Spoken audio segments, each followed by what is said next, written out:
I'm Shubble and welcome to my channel. Today we are back playing Choices. Things are getting crazy, you could say. My dad might date Emma's dad. If we had dated each other, I don't know how that would have played out. But we're on chapter 4. I'm gonna go ahead and jump in and just click play. Chapter 4, Just Beachy. Friday evening before the party. You stare at your phone, rereading the text from Michael. Kara and Max are talking smack about me at this party, so we gotta show up and put an end to it. This can't be good. I don't have time to lose. You glance at your closet. The right look would go a long way. Wear the lighted up outfit to impress the Hearst students and win some prom queen votes. Ooh, I want to win prom queen now, only because Kara doesn't want me to. Oh no, I'm out of diamonds. We're gonna buy one of the big packages this time so that I don't keep buying a small amount every time, which means it's time for an ad. All right, buy this item.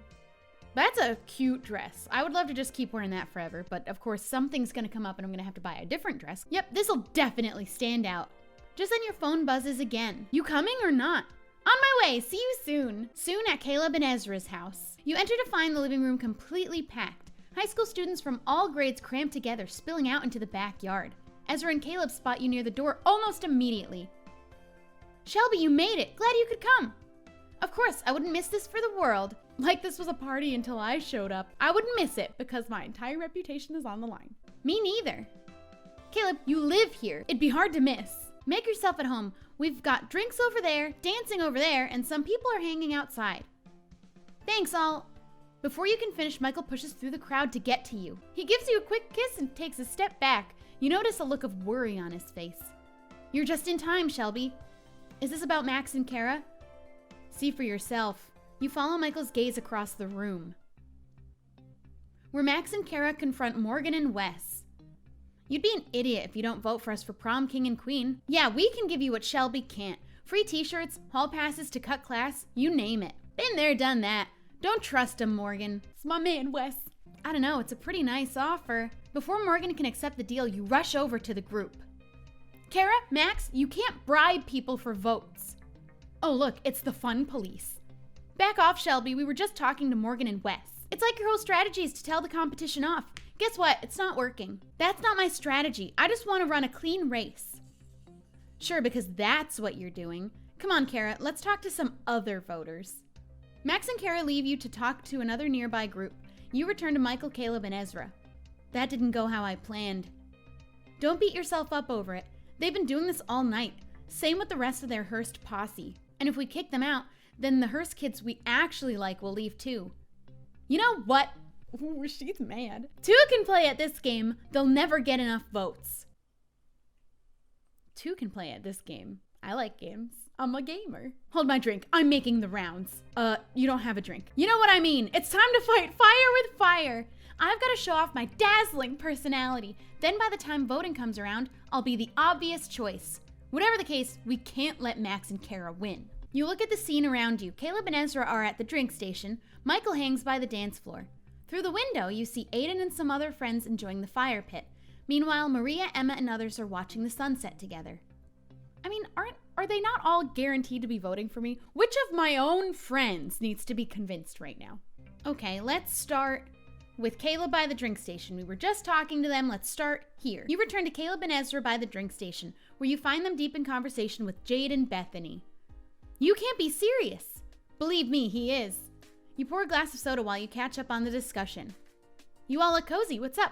I was just remembering back when Bethany and Ezra hung out in junior high. You two had some kind of a bet then. Oh yeah, who could kiss more people by the end of the year? I, of course, won. Liar, my long blonde locks scored me that kiss with Chad. Chad. Sounds like you two have some great memories. You forgot she goes to Hearst. If we're trying to win voting points, we want to be nice. They had some great memories, and she's like really nice. Are you kidding me? This guy's the only thing that kept me sane in middle school. I was bummed when we went to different high schools, but now it's like old times again. You glance over at Caleb and Jade as they both refill their drinks. Their hands touch as they reach for the 2-liter bottle. Jade and Caleb look up and lock eyes. Jade quickly moves her hand away and pushes the bottle toward Caleb. Here, it's all yours. As Caleb pours his refill, you whisper to him. I saw that look, Caleb. What look? There wasn't a look. Sure. You take one more glance at Jade and catch her smiling at Caleb while his attention is elsewhere. Just then, Zoe and Terrence make their way to the drink station. Terrence pours Zoe and himself some drinks while Zoe looks Jade and Bethany up and down. Careful, girls. Remember, your loyalties lie with Hurst. Would hate for someone like Max or Kara to get the wrong impression. Terrence hands Zoe her drink and slings his arm around her shoulder. He glares at Caleb. Come on, darling. Let's move away from the riffraff. I couldn't have said it better myself. The two of them walk off. Bethany sarcastically waves behind their backs. Bye-bye. Well, that was something else. At least Terrence's ego isn't as bad as Max's. There's a reason I switched to band this quarter. Good luck running against Max and Kara. You'll need it. But with that outfit, I'd say your chances are good. Why do my clothes matter? I didn't even talk to them. She just said my outfit makes me win. I thought it was supposed to be my dazzling personality. Let's move on to Aiden, and maybe we can convince his band friends. You approach the fire pit right outside the back door. Aiden, Nishan, Sakura, and Cameron roast marshmallows, while Ko tosses pieces of paper into the fire. Why am I not surprised you're burning things, Ko? What else am I supposed to do with these old tests? Throw them away? Shouldn't we be a bit concerned with fire, especially after what happened at Hurst? It's fine, Aiden. You don't have to be worried for my sake. Besides, I'm being safe. There's a bucket of water right over there, just in case. Ko crumbles up another piece of paper and shoots it into the fire. Yeah, 2 points! But can you make a 3-pointer? You have the right idea, Ko. Sometimes you've got to live a little. I like them. Cameron crumbles up an old test and shoots it farther back into the fire. Ko stares at the fire in disbelief, then breaks out into a wide grin. Nice 3-pointer. You know, you're all right for a Hurst kid. I can't believe it's come to this. One in, Shelby? Of course, like you had to ask. I think I'll sit out. I'm here to get votes, which means I'm gonna light some stuff on fire. You grin from ear to ear as you take the homework from Ko. You notice the letter D written on it in red ink. Adios, Pride and Prejudice essay. You shove it into the fire. The flames lick it up, slowly turning the paper into ash. That felt good. Yeah, it did. I knew you'd back me up, Shelby. Cameron excitedly grabs Aiden's hand and moves closer to him, until they're only a few inches apart.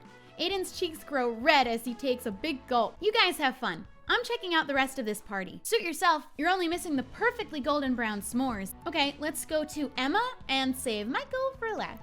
You head to where Maria, Emma, Sydney, Myra, Lewis, and Kieran are sitting around, watching the sunset. Emma leans her head against Lewis. He kisses her forehead as she nestles closer to him. This is nice. Hey, Shelby, care to join us? You plop down between Maria and Emma. In front of you, the sky turns to a deep purple as the sun sinks lower and lower. Hope I'm not interrupting anything around here. Nope, we're just getting to know Kieran. He's so much fun to hang out with outside of cheerleading. Who knew a Hearst kid could be so cool? This party is so much better than I imagined. Everyone here's so nice. When Max and Kara said I had to come, I thought everyone would hate me since I'm just a Hearst kid. That's crazy talk. You're fun to hang out with. Glad you think so. I don't know if I'll ever have the heart to pit everyone against Shelby now. Sorry, what? Wait, what? Max and Kara wanted me to convert everyone against you for prom queen. They even sent Zoe and Terrence to make sure I did it. Kieran nods to the door, where you see Zoe wrapped in Terrence's arms. You don't have to worry one bit. I'll be right by your side the entire time. Just another reason I love you. Blech. Zoe kisses Terrence enthusiastically as he runs his fingers through her hair. Ugh. You look away and notice Brian watching Zoe and Terrence. Oh, he's sad, is he? Brian looks around. He sidles up to Sydney and Myra, turning to Sydney with a sly grin. Hey girl, how about you and me find somewhere?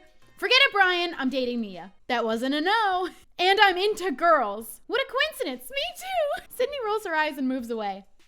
What about you, Myra? I'm single. You're single. We could fix that problem easily. Us? Together? You don't have to put up with these losers anymore. I'm here now. Brian, if anyone's the loser around here, it's you. Aren't you supposed to be helping Max and Kara? I don't want to dismiss him immediately because maybe there's hope to change him. Aren't you supposed to be helping Max and Kara?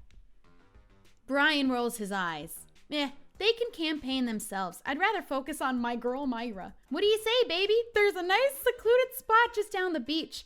No one will disturb us as we make out. Brian, back off. You're crossing a line. Myra tries to stifle her laughter, but she can't contain it. She doubles over in a fit of giggles, clutching her sides. Like that's ever gonna happen. I'm not interested, Brian. You heard it from her, Brian. Looks like it's time for you to go. If Myra wants me gone, she can say. He catches Maria's death glare. All right, I'm going. But if you change your mind, you know where to find me. What a creep. Seriously. I don't know, I think he's a real joker. Heath Ledger, Mark Hamill, or Jack Nicholson? You and your friends slowly turn toward Lewis. What? It's a valid question. Okay, last but not least is to swing by the dance floor with Michael. Next to the fireplace, people have pushed the couches to the side to create a makeshift dance floor. You slide next to Michael as he stands by one of the couches and watches your friends dancing. Not joining the fun? Oh, this is for everyone else's sake. If I got out there, my moves would put them all to shame. Well, Mr. Confident, let's put your money where your mouth is. But You take Michael's hand and drag him onto the dance floor. He wraps his arms around your waist, pulling you close to his body. The two of you sway in time to the music, and Michael growls in your ear. Happy now? Most definitely. Your moves are just so good. You notice both Wes and Julian hovering on opposite ends of the dance floor. The two of them look at Autumn. Oh no.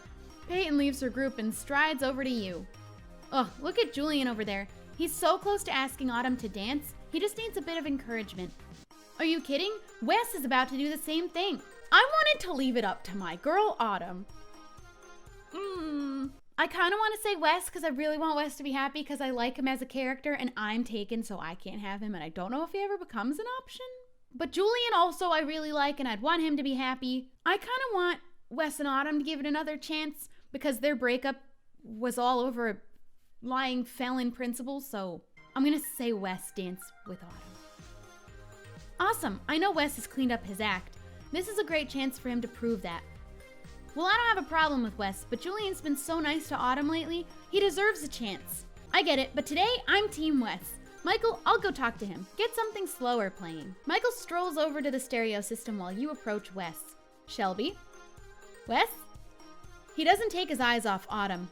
Why don't you just ask her to dance already? Like she'd say yes. I already screwed things up with her. I'm sure she'd give you a second chance. Trust me. Wes studies your face for a moment, then finally nods. Okay, I'll give it a shot. But this comes back on you if she says no.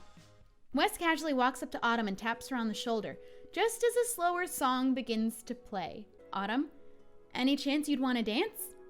Oh, really? I mean, you know what? Yeah, I'd love to. Autumn places her arms around Wes's neck as he slides his around her waist. Autumn blushes as the two of them sway to the music. Michael appears beside you. He crosses his arms and smiles. Say what you will, but I think they're great together. Yeah, I have to agree. Later during the party, while everyone else is inside enjoying the festivities, you escape outside and sit in one of the large lawn chairs. So here's where you ran off to. Michael sits on your armrest. You lean against him as he absent-mindedly rubs your shoulder. I was hoping you'd find me out here. You catch Michael's eyes watching you. Wow. What? You look stunning tonight. I've been thinking about it since you walked in. You feel yourself blush as you kiss him tenderly. Flatterer. The two of you watch the din of the party rage on the inside. I feel like I've hardly seen you tonight. Lucky for you, I have an idea to fix that. Oh yeah? Do tell. I've been really looking forward to some alone time with you tonight, and it's such a shame there's this huge beach next to us, but nobody's using it. Michael slides off the chair and whispers in your ear. You, me, and the beach? How about it?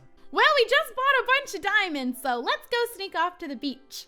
But we're gonna play an ad here first. Beach time with my boyfriend. How could I say no to that? You and Michael slip off your shoes. You walk along the beach hand in hand, stopping at the water's edge. Whoa, check it out. Michael reaches down and picks up a bright conch shell that's washed ashore. I haven't seen one of these for a long time. Gonna try calling the other side of the world? Michael holds it up to his ear like a phone. Hello, Magic Conch? What's the latest? That's the hottest person in the world? I doubt it. My girlfriend already holds that title. Okay, Mr. Suave, I think it's my turn to use the Magic Conch. You hold up the shell to your ear. Michael smirks at you, waiting. Oh, so this is the magic line. And you could tell me Michael's heart's desire? I've gotta hear this. Obviously, it's to kiss me, to stargaze with me. We've been kissing enough. Honestly, I've had enough. Let's stargaze for a second. Michael wraps his arms around you from behind, resting his chin on your shoulder. The two of you look up at the stars, like pinpricks of light decorating the dark canvas. We've seen a lot of sights together, but this one might be my favorite. Mine too. Michael kisses your cheek as you sink deeper into his embrace. We should find these magic haunches more often. Then I'd know your heart's desire. But I'm a complete mystery. That's what you think. Just then a large wave crashes into the shore, enveloping your feet in water. Cold, cold, cold! You take a few steps back from the water. Michael lets out a hearty chuckle, still standing ankle deep in the water. How are you still standing in that? Michael flicks some of the water by his feet towards you. You nimbly dodge out of the way. You'll have to try better than that, babe! Michael tries to splash you again, but you start running in the other direction. You call out over your shoulder. Catch me if you can! Michael shakes his head and chases after you down the beach. The two of you come to a stop on opposite sides of a large piece of driftwood.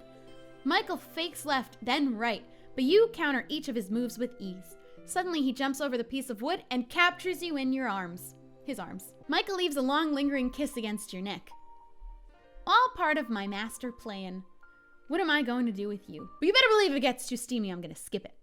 Michael finds your lips, kissing you with a burning passion. Each kiss leaves you hungry for more. You tighten your hold against him as you kiss him deeper.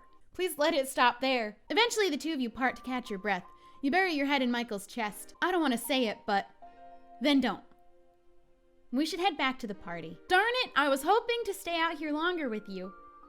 There's always later. Suddenly the loud music coming from inside the house stops. Through the windows, you notice Ezra standing on top of a table. Huh, I wonder what he's doing. I just want to thank everyone for coming out tonight. You guys are great, but I've got a special question to ask. Bethany, where are you at? All heads turn toward Bethany on the other side of the room. Her eyes go wide as the crowd starts pushing her toward Ezra. She stands on the table next to Ezra. He takes her hand and grins. Ezra, what is all this? Bethany, will you go to prom with me? Oh my god, yes, yes, yes! Bethany wraps her arms around Ezra's neck and kisses him eagerly. The crowd breaks out into hoots and hollers around you. Promposal season is in full swing. Now, while I have your attention, I just want to say that since I was prom king last year, I'm endorsing Shelby for prom. But before he can get another word out, Max snatches the mic from his hand. I'll let you finish in a minute, but Kara and I just want to say that even though Bethany is a traitor, the rest of Hearst should remember where your loyalties lie. Max glares at the Hearst students around and hands the mic to Kara. You don't want to be caught fraternizing with the enemy, which is why you're going to vote for Max and me, or else. Voting for you would be a waste of a vote. At least I don't scare people into voting for me. You ruined their promposal. I would like to point out that I'm not trying to threaten anybody. We don't scare people into anything. We simply show them the facts. We'll kill you if you don't. This party's lame. Let's bounce. Hearst out. Max leads the charge through the door as a wave of Hearst students follow them. Jade, Cameron, and Kieran walk past you on their way out. You're leaving too? Sorry, but there's no way I'm crossing Max. We're still on the baseball team together. I wish I could stay, but I don't really have a choice. When Max or Kara call, I have to answer. I don't like it, but I get it. In a few short moments, the once-packed living room is empty of all her students except Kara. She smiles mischievously as she takes in the remains of the party. See that? That's why we're the best. Loyal to a T. How is it so empty when only her students left? Next time on High School Story, the first prom committee meeting. But now that Kara's joined, will things take a turn for the Hearst? I really hope I win or just someone entirely different wins. Kara cannot win. She is going down. That's gonna be it for today's video. Leave a like if you enjoyed watching. Don't forget to subscribe and I'll see you guys next time. Bye!